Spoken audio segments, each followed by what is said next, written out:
people. Man. Wow, well, hey, tonight, people, you're in for a treat.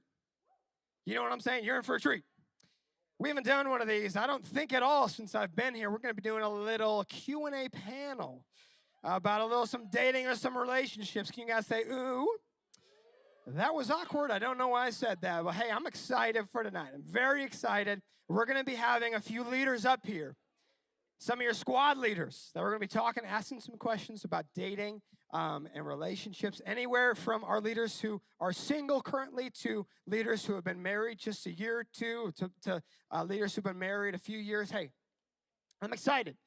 Here's what I need you to do. Grab out your notebooks, grab out your pens or your phones to take notes, because I'm telling you, what you're going to hear tonight is going to be some good stuff. It's going to be some good stuff, people. So, without further ado, I need to stop talking. Let's go check out this video.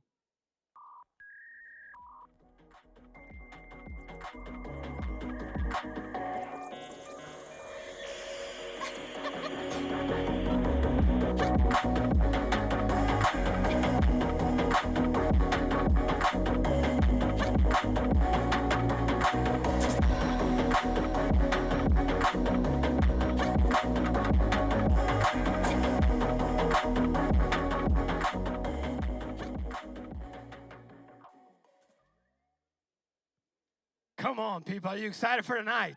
Are you excited? Woo-hoo! Man, I'm pumped. Did you know that you have an amazing team of leaders here at Sierra First Youth? Do you know that? Your squad leaders are some of the best in the world. Come on, people. Well, what I'm going to need everyone to do is I need everyone to stand on your feet. We're going to be doing some introductions. Everybody on your feet, please. DJ, how about you cue some of that music? We're going to be introducing some of our leaders tonight, some people that you know very well. And you know what? We're going to be starting off with the one. Hold on a second, guys. I'm just waiting. I really like that song they were going to play. I'm just going to wait a second. I'm sorry, guys. Give it up for production, people. Give it up for production. Hey, we're getting a little family feud going on here. All the way from Nixon, Missouri, give it up for the one and the only Austin K. Woo!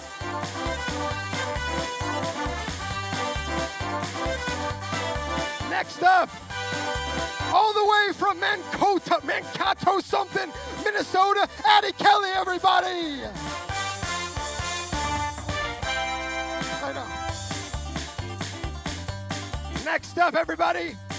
We got people that were from two different locations. I'm going to say them pretty quick. One of the individuals is from Grand Forks, North Dakota. The other one is from Eagan, Minnesota. Give it up for Keith and Rachel Kraza. Woo! And last but not least, we've got some powerhouses from South Florida. Give it up for Dee and Rodney Lucivee. Woo! Come on, come on, come on. You can be seated, you can be seated. Woo! Oh my goodness. Wow. I'm already jacked. You know what I'm saying? I'm pumped. Come on, people. It's going to be a good night. It's going to be a good night. Again, hey, notebook. Have you got your notebooks? You got something to take notes? It's going to be some great stuff. If you're dating, if you're not dating, if you're single, you're saying, I ain't ever getting to be someone with any, I ain't like that junk. Doesn't matter. You got to take some notes, because I'm telling you, this is going to be some good stuff. So what I want to start off with for our panelists here is I want you to just tell us who you are, your relationship status, and then one random fact about yourself. I'm going first, huh? Okay. My name's Austin. My relationship status, single. And fun fact about me, I love dad jokes. So. Come on. Hey, oh. Do you know any? Can you rip us one? one dad joke. So how many tickles does it take for an octopus to laugh? 10 tickles. Come on. Give it up for it. Come on. That's funny. Nice. That's funny. Thank you for the... Can I get the courtesy laughs or something? Hey, courtesy there we go. laughs, people. Let's go, people. Next up. Oh, wait. Is this on? Okay. I'm Addie. I am also single, and my fun fact is that I'm actually from Mankato, Minnesota. Yeah, I'm sorry about that. I just had to Pronounce correct it. things. People make fun of me because I say bag instead of bag because I'm from Wisconsin. Or whatever. Wagon. Okay, next up. Okay. My name's Rachel. I've been married to Keith for 3 years this May. My fun fact is I was a cheerleader in high school. Woo! Come on. Next up. All right. Check, check. My name's Keith.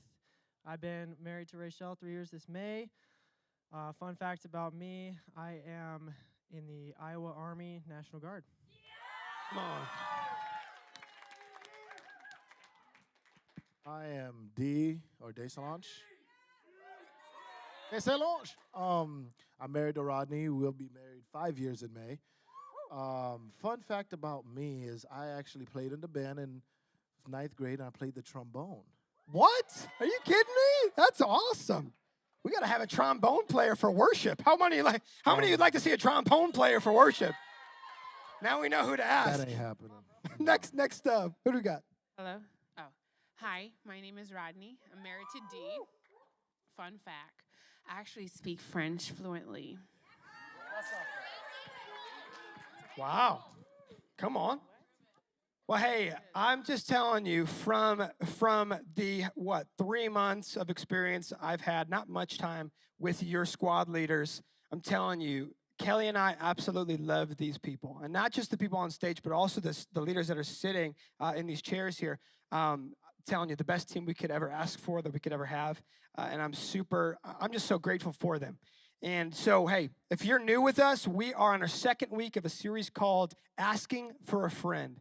And last week, we just kind of introduced it, unpacked it a little bit of talking about dating, talking about relationships, and some of the gray area that comes with those topics. But tonight, I really wanted to give you an opportunity to just text in some questions. And so last week, we gave you an opportunity. We put a number on the screen. And again, you can do that. So you can put the number, they can put the number on the screen. And we will be filtering through questions tonight as well. We have some that students have texted in already. But if you want to text in questions about dating, please make sure they're about dating relationships, not very off topic or inappropriate. And we want to just help answer some of the questions that you guys have. And so, hey, we're going to start off right away. And we're going to get into an interesting question. First question for our panelists here is, do you believe in the one? Do you believe in the one? Anyone can go. Yeah. If you got an answer, go for it. I'll say that me and my friends have had some discussion on this, and I have friends that go both ways. There's friends that think there are the one, and then I'm on the other side. I don't think that there is the one. I think you choose the one. That's me. So I chose her, and now she's my one. So, yeah. That's great. Anybody else have something to add? Yeah, I mean, the Bible doesn't really have much. The Bible doesn't really back that up. That there, I mean, everything you've seen is, oh my gosh, there is the one for me. Because if that's the truth, and there is only one for you before you get married, and you don't end up with that person, does that mean that you're just duped? Like, oh, God's like, all right, peace out, sucker. You missed them. No. I mean, you've seen that with Adam and Eve, how God created Adam and Eve to be together. But really outside of that, there might be one other example. But outside of that, there isn't really any biblical backing to there being the one. And I love, Keith, what you said is really the one is the one that you marry. The one that is the one you make a commitment to. Yeah, I love it. Second question is, what's a good age to start dating? What's a good age to start dating?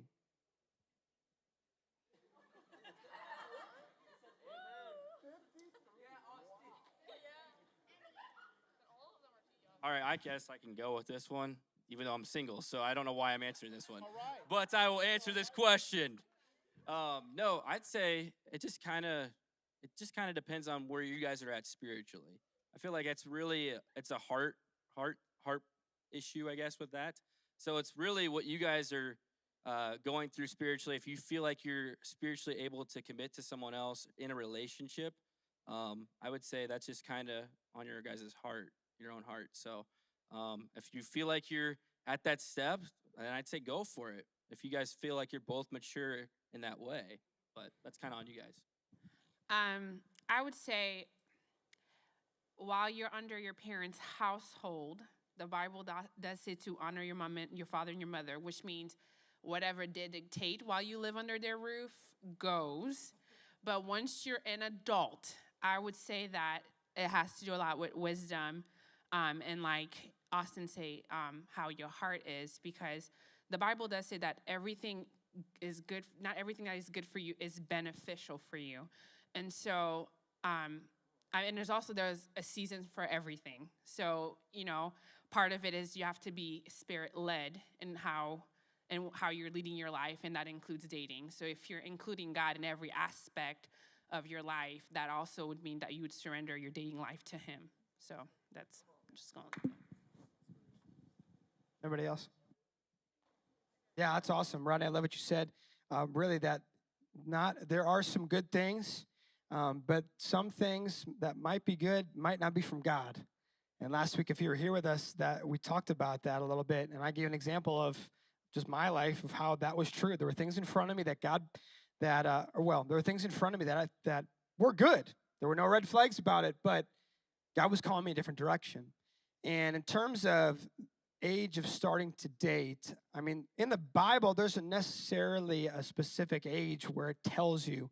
That's where there can be some gray area. Something my old youth pastor, after Pastor Nate, said was that really in your spiritual walk of life, everyone's walking spiritual lives that some people may be running, some people might be walking or jogging. And it's interesting in life when your head is down and you're focused on the goal, which is your relationship with Christ.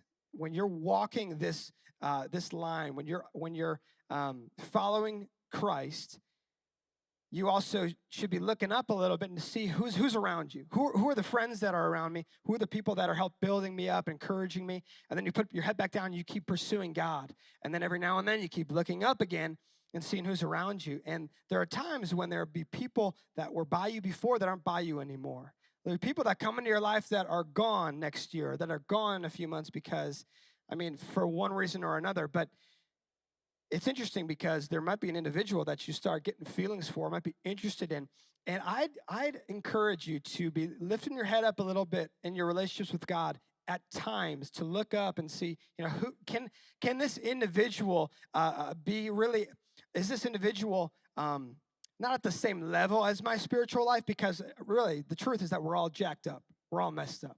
But can I be with someone who's going to be encouraging me? Or is this person next to me, are they discouraging? Are they helping? Are they pulling me away from God more than they are lifting me up and pushing me closer to God? So that's what I'd say about that. Great answers. Next question is, how long into a relationship should I say I love you?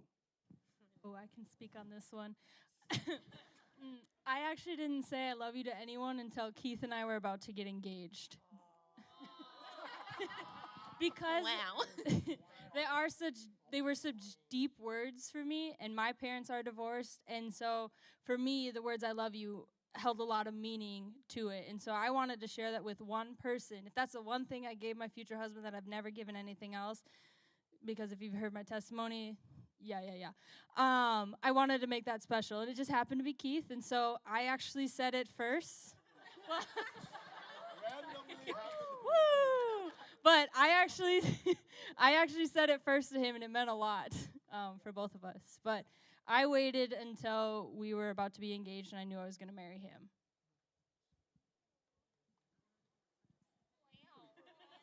Anybody else?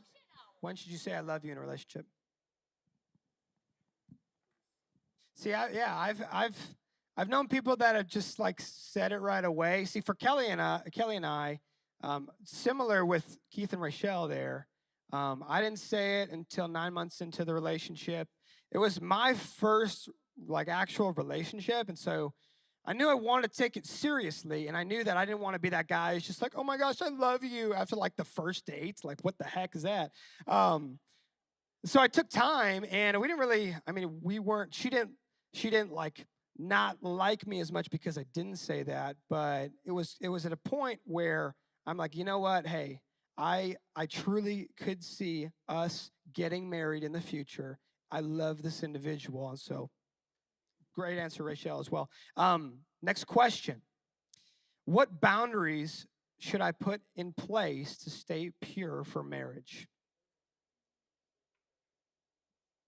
Okay, fine. I'll take that one. So I will say, Dee and I did not kiss until our wedding day. And that was just from the beginning. I mean, we were also long distance for like 90% of our relationship. That helped. But also other things that we did and I was already in college, out of my mom's house, but I was living with my sister and some roommates. And every time Dee would come over, they would always be present. Every time we went on dates, they actually they didn't chaperone our dates, but like when we would come back into the apartment to hang out, they were always there. Whenever we're at our parents' house, they were always present. So we always made sure, like we had chaperones when we were in situation that could get tricky to keep ourselves pure. But the truth is that we wanted to honor God because we knew that we wanted to get married. So we were definitely more strict on ourselves than our family was.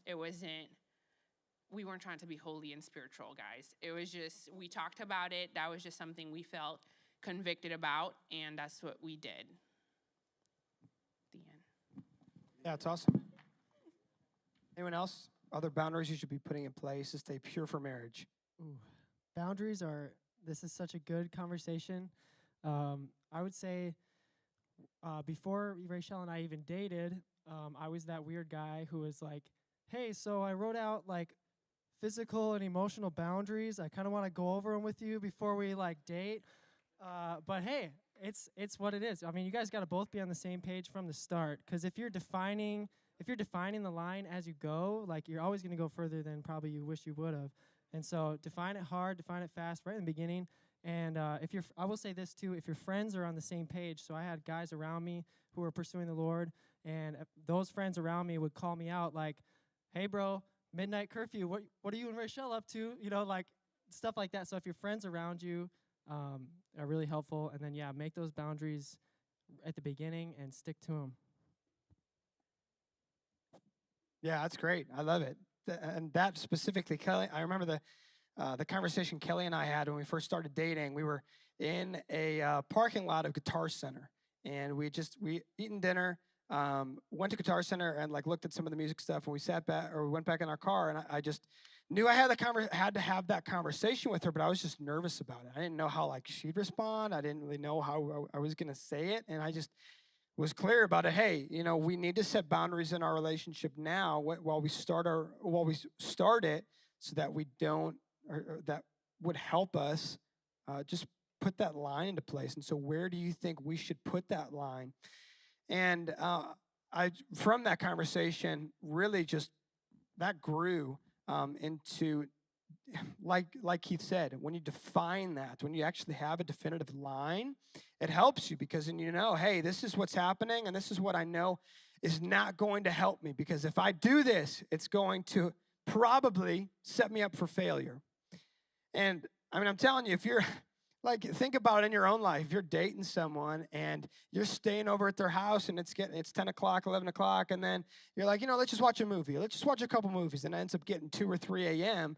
And you're like, well, nothing's going to happen. We're just watching movies right next to each other. Parents are asleep, and there's every opportunity to do something. We're not going to do anything. Are you kidding me? We're not stupid. Stuff's going to happen. You need to set boundaries. You need to set and if another thing I want to add with that is, if you're always questioning, hey, where's the line? Where's the line? Where is that line? I don't think you're ready yet for a relationship. Because if you just want to get to that line, I'm telling you, you're going to try to push past it. If you're just wanting to get up, hey, can I go? How far can I go? How far can I get up to this line before it's bad? I'm telling you, if you're trying to just get to that line, you're going to go past it. So you want to try to set up yourself for success in any way and every way that you can. I love it. And next question for you guys. Is it okay to date someone if you have no desire to get married to that person? Can I take that? On the count of 3. No, you go for it. Okay. So I'm actually a big believer of this one. I don't like wasting my time. So I'm gonna flat out say no. Like, I mean, as a ninth grader, I was one of those guys that was like, okay, I want to get married, I want to have kids, and all this other stuff. And to fit in, I used to just have fun and just date. And I'm like, what am I doing? My goal is to be married and have kids and faithfully follow the Lord. And at 11th grade in high school, I was like, okay, I meet a girl. I'm like, I'm not going to marry you, but if we date, we're getting married. I tell you, all the girls ran away. Like, everybody was literally running away from me. And I'm like, all right, God, if that's what you want, that's fine. But I'm not going to waste my time and just continue to date with literally no purpose behind it. And it's just because the reason I say this is because the more you date people, the more of yourself you're giving away, the more of pieces of your heart that you're passing out. And then eventually it's going to be like, what do you have left to give your wife and your husband? So the more you guard yourself, you can fully give yourself, and you could say, this is it, right? And so I just flat out, no, personally, in my opinion. Yeah, I'd even add to that, and I'd say, so it's a waste of your time, but it's also the girl that's involved, like, it's a waste of her time, and she may not even know it, And so as men, we need to be, sticking to that. Hey, we're only going to date, if this is something that we want to take to marriage or take seriously, and see if marriage is an option. Obviously, that's like a crazy word to say right away, but yeah, you should date seriously, and if you're not dating seriously, then you shouldn't really date at all. Yeah, I think that's great. And something that one of my friends, I remember hearing one of my friends talk to another friend who is dating someone who he just wanted to date just to date. He did not see that person as actual marriage material. He just wanted to date just for fun. If you've ever heard that said, just dating for fun. And that friend asked that person or told that person, hey, you're dating someone that's going to be someone's husband someday. He was talking to this girl saying, you're dating someone that's going to be someone's wife someday. And so that put him in perspective, like, hey, this person that you're thinking it's all fun and games and there's actually no emotional or relational ties there. You're actually getting them emotionally invested and just going to rip it off to one day that's going to be someone's spouse that has had this personal experience, which you shouldn't have even had in the first place if you're not actually considering them for marriage. And so this next question is specifically Dee and Rodney, you can answer this, and if anyone else, if you guys have experience or would like to answer this, go for it. Do long-distance relationships work? Yeah. Well, yeah. So Dee and I, we met 3 months later. He graduated college and then got a job in Michigan, and I was living in Florida at the time. And then we actually never lived in the same state until after we moved here after our wedding. So does it work? Yes. Is it difficult? Yes. But I will say that before Dee left, and we had only been dating for a few months, he made it very clear that the goal was going to be that we would end up getting married. So I knew that from the beginning. So we knew we had a purpose, and both of us, we had things we were working on. So it wasn't just that I couldn't follow him, but I was in school and he was working. He was saving basically for our life ahead, and I was trying to get my degree so that I could actually have a job. So knowing that we both were working towards the same purpose kind of helped, and it just kind of kept us on the right track. And we also had our families involved. that knew from the beginning what we were doing and our plans and all those things. So, and it actually kind of made it a little easy with keeping ourselves pure until we got married. And it also helped with our communication. We had more fights dating than we ever did being married, just because a lot of the physical was removed. So every time we had an issue, we actually had to talk it out, and we had to be intentional about all of those things and talk about all these things and plan all those things ahead of time. So I think it works. It's not impossible, but again, we definitely had a purpose in what we were doing. We knew we had a timeline and everything from the beginning. So we had something we're working towards. So that's my experience with long distance. Yes, of course, it works. It is, I'm just, from my perspective, it is very difficult. Not because I was really wanting to be right next to her. You know Rodney, she's kind of annoying sometimes. But I'm just kidding. Okay, guys, I am. It's okay. I'm just kidding. But no, seriously, it's very difficult because, like Rodney sort of touched on that, like some of the things that you can deal with when you're in person, it's harder to do it on the phone. Because, I mean, now you guys have FaceTime and everything, so I guess you can still see each other. But I had to actively pursue her because it was like, I can't just be like, give her a hug and then make her feel better. It's like one of those, like when I upset her, we have to go through it. And sometimes it took weeks to get through certain things because we can't look past it. You know what I'm saying? There's nothing past that other than dealing through it. So long distance is extremely, extremely difficult. And like Rodney said, if you have a purpose and you have a goal and both of you guys are looking towards that goal, it will happen. But it's not going to be easy.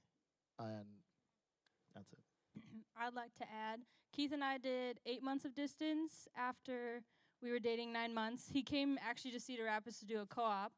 I know, I know, 8 months. But I think that I'm going to speak from my perspective. What helped me with Keith was I knew his character and I knew his morals and I knew the man of God that he was. So it was easy for me to trust him. It was easy for me to, like, if I'm not trying to like badmouth my ex or anything, but if it was with my ex, I would have been way more anxious. I would have had more nights of crying than I would have laughter. But with Keith, I knew who he was. We also had laid out expectations. Like, I knew I wouldn't hear from him a lot throughout the day because he was working. And he was trying to focus on, like, he wanted to get a job one day at Collins. So he wanted to make a good impression. And he was also saving up money for our future wedding, which was really nice. I didn't know that. But setting the expectations was really good for me, so I knew, like, okay, I'm not hearing from him, it's because he's working, it's not because he doesn't like me anymore. But future for us, since Keith is in the Guard, there is a possibility of him being deployed for, well, I don't know, 6 to 8 months at a time. Yeah, and so for me, I've prepared my heart for that. I know he wants to be in the Guard for X, Y, and Z, but something that I'm doing and making sure I'm doing is having a community around me that is going to support me through it and help me through it and be there for me, because there's going to be some nights where I'm crying, you know, like, oh, I miss Keith, because we'll probably be on opposite schedules, but having that community is very important. That also helped me get through our distance of 8 months. That was great. My next question is specifically for Austin and Addie, if you can speak to, or anyone. This person texts in, I'm single, but I am lonely. How do I push back the loneliness to seek God?